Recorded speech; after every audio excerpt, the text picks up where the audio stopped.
Hi everyone. Look what I came home to tonight. I'd say I'm going to be pretty busy tomorrow. All these tomatoes. Is this just today's, Sammy? No, these are today's. Okay. And they're all, the ripest ones are here, Okay. and then it goes to the most unripe. I see.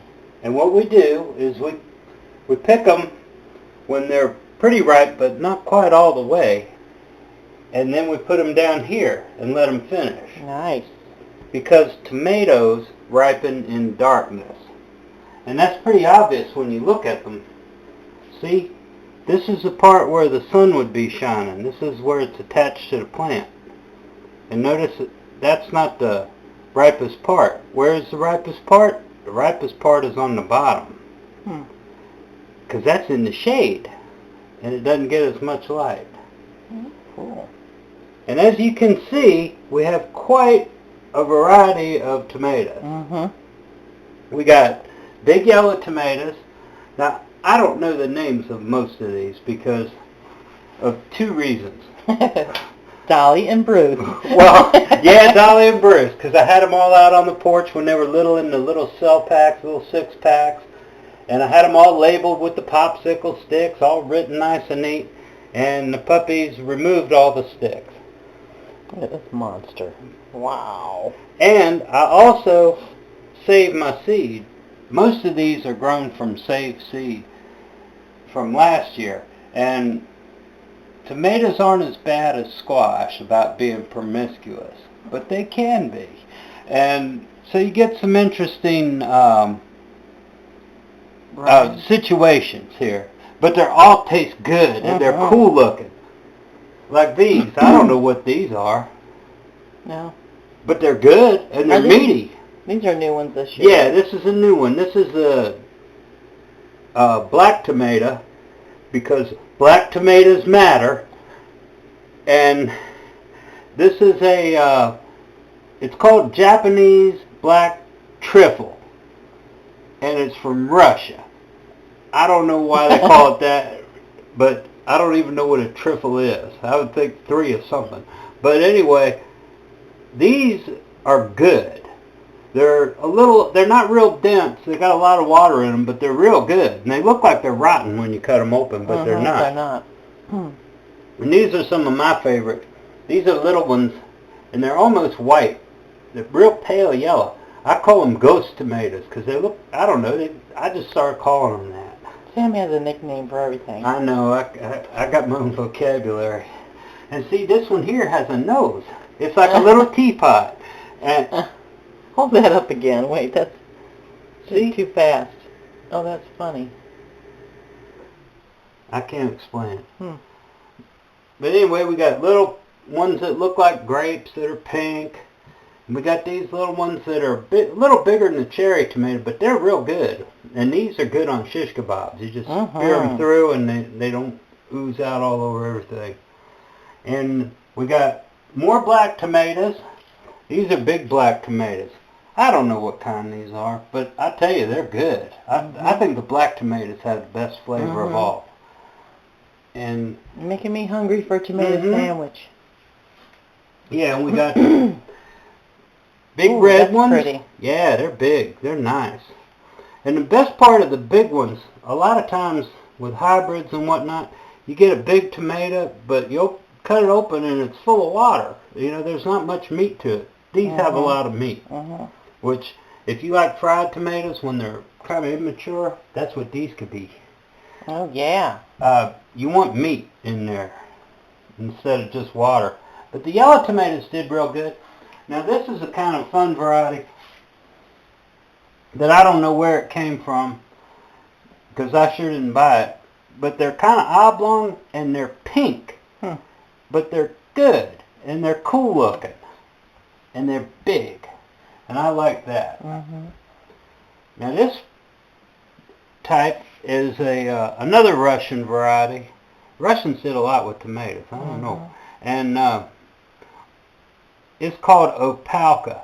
And it's a great variety for canning, for drying, and for just use in sauces because it's dense. I mean, they're pretty heavy. Hold that big one up over there. This one? Yeah, what is that? That one of those black ones? Big black one. See, on the top it's not as ripe as where the sun hits as it is in where it's shady. Now sometimes on these where a leaf is over part of it, you can see a leaf outline. Oh, really? Of where it's ripened more because it's been in the shade. It's pretty cool. Like a stencil or something.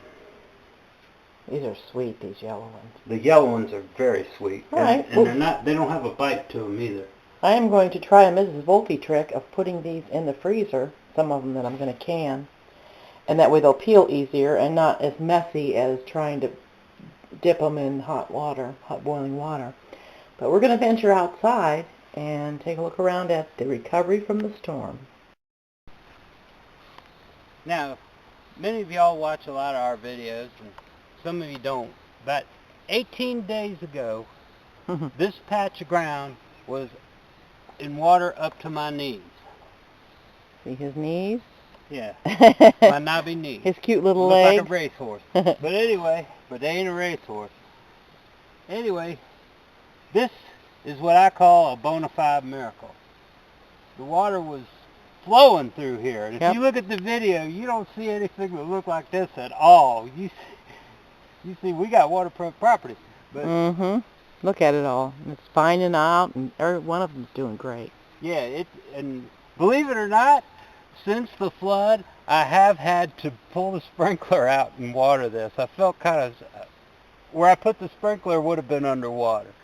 So I'm like, oh my goodness, okay. One day I'm watching it get flooded out. The next day I'm dragging hose, not in the next day, but next week I'm dragging the water hose out. But this is a bona fide miracle, to be sure. I don't know how to survive, but it's thriving. Right now, it's like textbook pretty. Yeah, when it starts running like this, that means it's in its hyper growth phase. And by hyper growth, I mean it, because this stuff it's an aggressive grower when it gets going.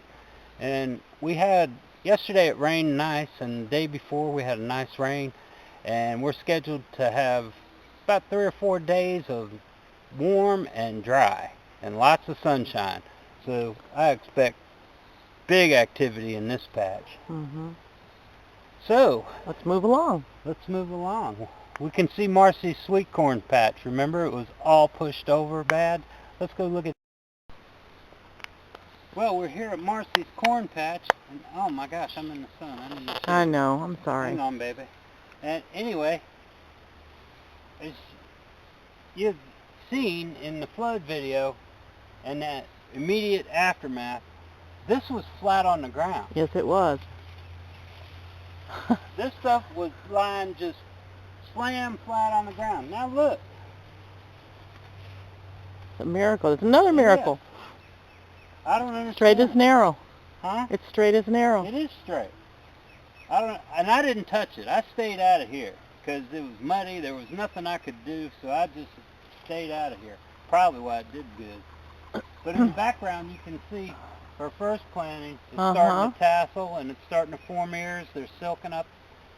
So that means in about a week or 10 days, the corn window. Corn out of here. 2 weeks for sure. And this is the next planting. This will be right behind it. But like I said, I couldn't have put it any flatter on the ground if I went over there and stepped on it. So, I don't know. The Lord does wonderful things. Now, would you like to go look at what we lost? Yes. Okay. Hummingbird. Ready? Okay. This is what didn't do so good in the flood. These are string beans. As you can see, there's flood debris all over them and everything. And it pushed down that section of sunflowers. And over to your extreme left is was where the yellow squash was. And it took them all out. Took them all out. Okay. I was tired of picking those damn beans anyway. I've replanted. See, Sam, that looks awful weedy in there. Oh, I'll take care of it. Don't you worry. But this is yellow squash, another planting. It'll make in September. which would be nice because everybody's would be dead by then, but I'll have some, and we can help them out and share with them if they want. And I put some more zucchini in too because it's so popular and people like it. I have to show them this. This is really pretty. Yeah, these are our sunflowers. Look how they're doing. They're blooming now. They're starting to bloom. It's really delightful. And we got something really cool we can show you too. You have to really see it to appreciate it. But they're all blooming. Yeah, and they're big. Uh-huh. They're tall. They're not big flowers, but they're real tall. Like some of these up this end.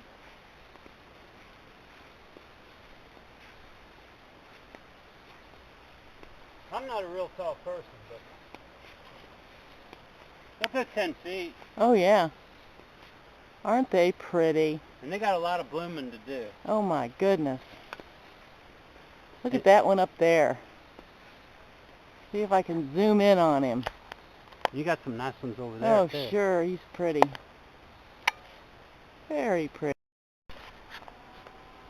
This is a hay field, and we got a proliferation of milkweed in here, which is really cool because it promotes butterflies. It is so cool. And this is like some 60s dream come true. Butterflies and bees. And a dog. Yeah. Dog now, and if I butterfly. walk through here, Oh, it smells good. Sammy, don't get stung. I'm not going to get stung. Oh, my goodness. See, there's all kinds of butterflies in here. Mm-hmm. And bumblebees. Evil bumblebees. Evil bumblebees. Yeah, I wanted to get a shot of a butterfly, but there's so many bees around. Come on, Dolly. And during the day, there's butterflies of every size, shape, and color are flying in and out of here, and it's beautiful. It's really something. Look, You there's can a see a few of hummingbird them. moth. Look. Look at that moth. It looks like a hummingbird, but it's not. That's cool. Oh, it does look like a hummingbird. But it's a moth. See his little proboscis in there? He's sticking it in the flower. His what? His proboscis. That's what it is. That thing that rolls up, and like one of those things that kids blow on at the birthday party. It's like that. That's See all the he bees sticks it in there? the flower and gets his dinner. That is so cool. He doesn't mind me filming him either. Very cool. He's unusual looking. Look at his tail. It looks like a crawdad. Uh-huh. I hope this comes out on the film okay. Yeah, that's cool. Well, we're back to the tobacco patch. And it survived the flood too. Some of it got pushed around a little bit. Now, one thing you do with tobacco is you top it. You can see where I cut the top there. And then suckers grow in here. And you pinch them out. You just want these leaves. You want to keep all the products that these leaves manufacture, like sugars and things. It does smell good. In the leaf. The leaves are getting thicker. Yeah, they are. Because they're not moving product. And they're sticky. That's what gives you your quality of tobacco there, is how you manage this part of it. Now, do you want to see the tobacco seed? Okay. All right, pause it for a moment and I'll go get some. Here's the top of it that Sam's going to take the seeds out of. Yeah, this is what happens when you don't top them. They flower. And the flowers are often very fragrant. And the seeds are in these little things. See, they're in little capsules like this. I don't know how close I can. Now, when I pour this out... Wow, those are tiny. Those are tobacco seeds. And this, right here, what I got in my hand would be enough to plant 3 times as much as I got. They're so tiny. Yeah. See, what I do is I take a little envelope and open it up and squeeze it in there like that. Oh, so it saves it. Sammy's into saving seeds.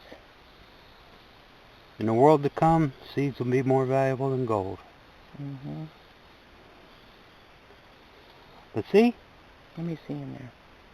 That right there is enough to plant this whole strip full of tobacco. Wow. There's over 250,000 of them to an ounce. And you just pick them and squeeze them out. This one's not quite ready. See how it's still moist in there? But you can see how there's billions of them in this little capsule. Pretty cool. But yeah, you want to collect these late in the day when everything's nice and dry. Mm-hmm. Let's see, I'll squeeze some more out. Oh, cool. Guess those little envelopes were a good investment. That's right. They call them coin envelopes. I don't know why. I guess because you could put a coin in there. But see? Collector coin. There we go. Very nice. Next year's crop and more. I had to stop by the tomatoes, and I just wanted to show you how good they look. This is a pretty good size one there. Oh, he'll be a lot bigger when he starts to Yeah, ripen. there's a ton of them here. I am going to be busy. Busy. You see, when you grow them in this manner, it's like a hedgerow. A hedgerow? Yeah. Mm-hmm. So you can easily pick them. You can easily spray them, which is very necessary because we have early blight here. That's what this is. Early blight? Yeah. But I've been able to contain it for the most part. Yeah, you never get rid of it. You just control it. Mm-hmm. But a lot of people's tomatoes plants around here who don't do anything have about lost them. Yeah, they have. Mm-hmm. And last year, same thing. Uh-huh. I had plenty of tomatoes. A lot of people were running out. They were getting tomatoes from us. Uh-huh. But that's what you do. And you want to... I use Daconil and copper. That's what it says on the thing, copper. It's an old-timey thing, but it works. Spray after it rains. After you get a rainy period, harvest, spray.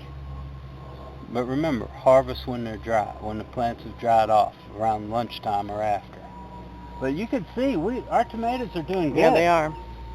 The plants are just laden with them.